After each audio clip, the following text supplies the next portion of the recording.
उम्मीदवारों की ख्वाहिश रहेगी।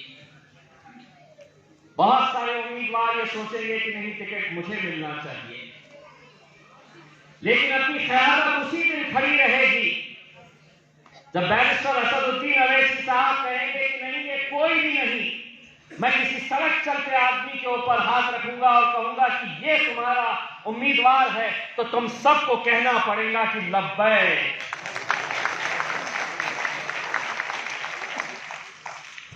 लब्बैक कहना पड़ेगा तुम्हें। अपने कायद के फैसले को आपको सबको कबूल करना पड़ेगा। होती है, ख्वाहिशें होती है, हर इंसान की ख्वाहिश होती है कि मैं भी जाना चाहिए, हम भी ये देखेंगे, ये ख्याल करेंगे कि जो लोग कौम के बीच में रहते हैं, समाज के बीच में रहते हैं, लोगों के सुख दुख के अंदर खड़े रहते हैं, काम करते हैं, हम वो लोगों को तरजीह देंगे। अगर कोई धन्ना सेठ आएगा और कहेगा कि मेरे पास करोड़ों रुपए हैं, मैं इतना पैसा खर्चा करूंगा, तो मजलिस पैसों से खरीदने वाली जमात नहीं है, हम खिदमत करने वालों को आगे लेकर और हमारी ये ख्वाहिश है कि इंशाअल्लाह आने वाले वक्त में हम दिल्ली के अंदर बहुत अच्छे नतीजे देखेंगे, लेकिन इससे पहले, दिल्ली से पहले हमें उत्तर प्रदेश के अंदर इंशाअल्लाह कामयाबी हासिल करनी है। और मैं आप लोगों को भी ये जिम्मेदारी देना चाहता हूं कि अपने तौर के ऊपर आप लोगों को भी कुछ दिन उत्तर प्रदेश में गुजारने पड़ेंगे, वहां मेहनत करनी पड़ेगी, और अगर हम मेहनत करें तो क्या कुछ नहीं मुमकिन हो सकता है। इसकी जिंदा मिसाल मैं आपको देना चाहता हूं कि 1 जनवरी 2021 को हमने गुजरात जाने का फैसला किया। लोग कहने लगे कि गुजरात में आपको कामयाबी मिलेगी, वहां पर तो इतना डर है, वहां पर इतना खौफ है, मोदी साहब का, अमित शाह साहब का इतना डर है वहां पर, क्या आपको कामयाबी मिलेगी? हम जब पहली मर्तबा गुजरात में गए और पहली सभा वहां पर ली, तो सबसे पहला जुमला, सबसे पहली बात हमने वहां पर जो करी, उसी से लोगों को यकीन हुआ कि नहीं, मजलिस वाले आ गए। हमने अपनी शुरुआत किस बात से की, तो हमने कहा, नारा लगाओ, नारे तकबीर, नारे तकबीर, बस उस दिन के बाद अल्हम्दुलिल्लाह वहां के लोगों के अंदर एक यकीन पैदा हुआ कि इतने सालों के बाद कोई तो आया है जो गुजरात की सरजमीन के ऊपर नारे तकबीर का नारा लगा रहा है। पूरी हिम्मत के साथ, पूरी ताकत के साथ नौजवान जुड़ते गए, और अल्हम्दुलिल्लाह आपने देखे कि हमने अहमदाबाद के अंदर भी जीत हासिल की, हमने गोधरा के अंदर भी जीत हासिल की, और ऐसी जीत हासिल नहीं की। 8 उम्मीदवार खड़े किए तो 7 जिता कर लेके आए,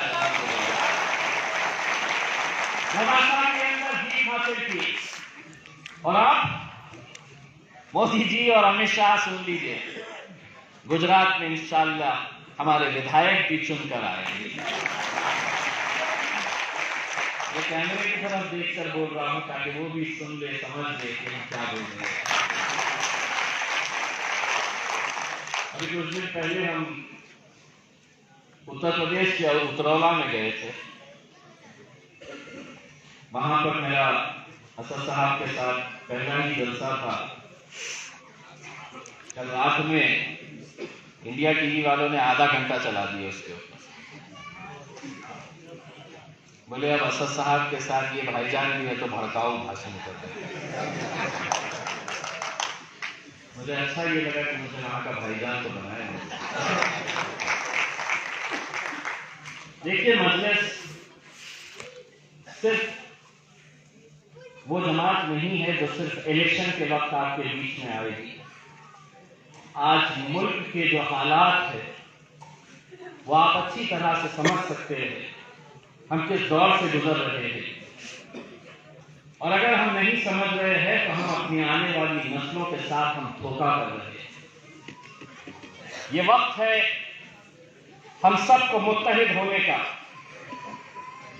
मैं ये नहीं कह रहा हूं कि आप तमाम मजलिस के साथ जुड़ जाए, सिर्फ मजलिस को ही अपनाएं।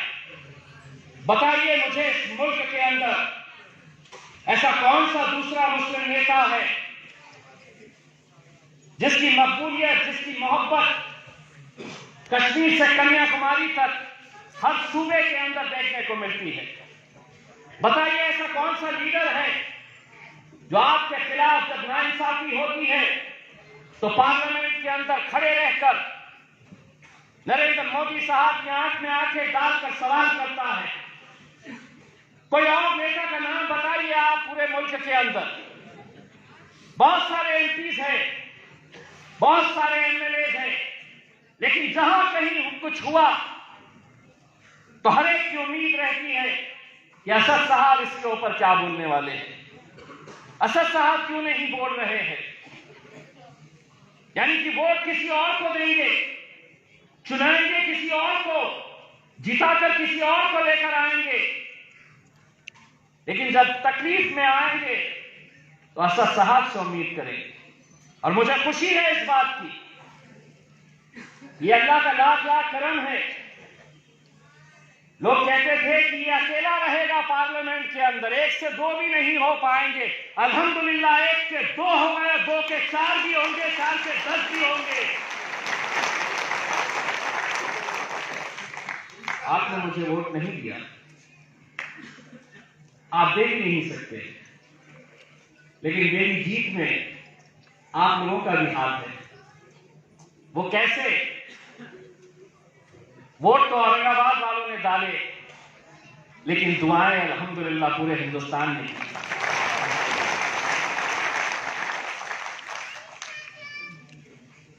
मैं आज भी वो मंजर भूल नहीं पाता हूं जब काउंटिंग का डे था, जब काउंटिंग हो रही थी, रमजान के दिन चल रहे थे, नौजवानों का हुजूम सहरी करके फजर की नमाज पढ़ के वो काउंटिंग बूथ के ऊपर जाकर बैठ गए थे। हजारों की तादाद के अंदर नौजवान, तपती धूप थी, दिन भर इंतजार कर रहे थे कि 30 सालों के बाद हमको इस रमजान के मुबारक महीने के अंदर जश्न मनाने का मौका मिलेगा। दिन भर हम आगे चल रहे थे, अचानक असर के वक्त मैं पीछे हो गया 5000 वोट से, शिवसेना आगे हो गई। 5000 वोट की जैसे ही उन्हें लीड मिली तो उन्होंने जश्न मनाना शुरू कर दिया, पटाखे फोड़ना शुरू कर दिया, एक दूसरे पर रंग फेंकना शुरू कर दिया। मैं अपने ही घर में बैठा हुआ था, मैं भी टीवी के ऊपर देख रहा था कि कौन आगे चल रहा है। जब असर का वक्त हुआ तो मुझे मेरे बेटे ने कहा कि बाबा आप काउंटिंग सेंटर के ऊपर आ जाइए। मैं जब उस सेंटर के ऊपर गया, हजारों की तादाद के अंदर मुसलमान, दलित लड़के जो सुबह से इंतजार कर रहे थे कि जीत के जश्न का, उनके चेहरे के ऊपर की जो मायूसी थी, जो अंदर काउंटिंग सेंटर के ऊपर बैठे हुए थे, वो लड़कों को जब मैं देखा तो कितने लड़के ऐसे थे जिनकी आंखों से टप टप आंसू बह रहे थे।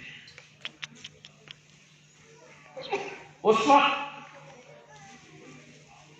मैंने एक कोने में गया और मुझे मालूम था कि बाहर जितने भी लड़के हैं वो इज्तिमाई तौर के ऊपर सड़क के ऊपर असर की नमाज पढ़े और उनके सर सिजदे में थे। उन्हें लग रहा था कि हम तो जीतते जीतते हार रहे हैं। मैंने कोने में गया और सिर्फ जानमाज बिछाकर अल्लाह से ये कहा कि इतने सारे सजदों की लाज रखी। इतने सारे सज्जनों की लाज रख ले। ये बच्चे सुबह से इस उम्मीद के ऊपर है कि आज हम जश्न मनाने वाले हैं। अल्लाह का करम देखिए, मैं जैसे ही नमाज पढ़कर बाहर निकल के आया तो वहाँ के एक अधिकारी ने मुझे इशारे में कहा कि भाई तुम फिर ऊपर हो गए।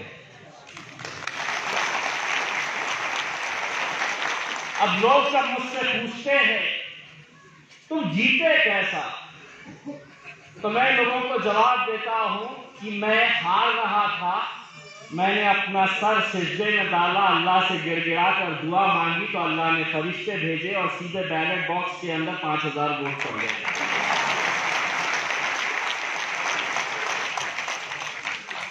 दोस्तों, अगर हम मुत्तहिद हुए, अगर हम एक प्लेटफॉर्म के ऊपर आए तो हम क्या नहीं कर सकते हैं, क्या नहीं कर सकते हैं। लेकिन नहीं, आज भी आपको ऐसे कई सारे मुसलमान मिलेंगे, कई सारे मुसलमान मिलेंगे जो कभी किसी पुलिस स्टेशन के अंदर नहीं आएंगे, अपने एसी के रूम में बैठकर आलीशान सोफे के ऊपर बैठकर ये सवाल करेंगे और पूछेंगे कि असदुद्दीन अवैसी उत्तर प्रदेश क्यों जा रहे, इलेक्शन क्यों दिल्ली में लड़ना चाहते हैं, क्यों नहीं लड़ेंगे हम और क्यों नहीं लड़ना चाहिए। अगर हर जाति धर्म और मजहब ने अपनी अपनी पार्टियां तैयार करके अपने नेता को तैयार किया है, क्या यह मुमकिन नहीं है कि आज समाजवादी पार्टी दिल्ली के उत्तर प्रदेश में सभी छोटी छोटी पार्टियों को इकट्ठा कर रही है। उनकी उम्मीद यह है कि मुसलमानों ने सबने हमको वोट देना चाहिए। हमने भी कहा कि दो इन्हें, लेकिन हमारा हिस्सा देना पड़ेगा तुम्हें। अगर तुम मुख्यमंत्री बनेंगे, अखिलेश यादव अगर मुख्यमंत्री बनने का सपना देख रहे, या बहन मायावती अगर मुख्यमंत्री बनने का सपना देख रही, तो तुम बनो, हमारी शुभकामनाएं तुम्हारे साथ है। लेकिन डेप्यूटी चीफ मिनिस्टर कोई मुसलमान होगा, इसका ऐलान तुमको करना होगा।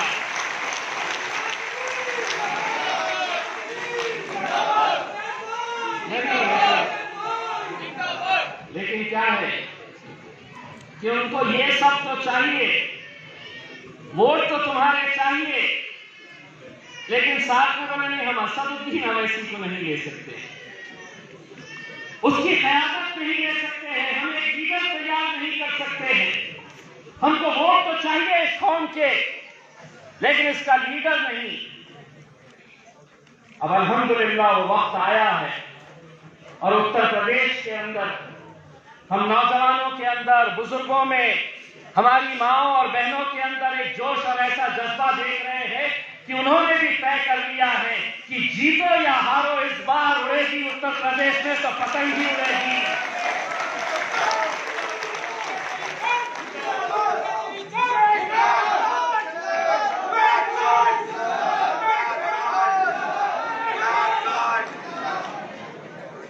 सलीम हफीज साहब ने बहुत कुछ यहाँ के दिल्ली के बारे में बताया कि जिस तरह से मुसलमानों ने दिल खोलकर जो वोट आम आदमी पार्टी को दिए थे, यह हकीकत है।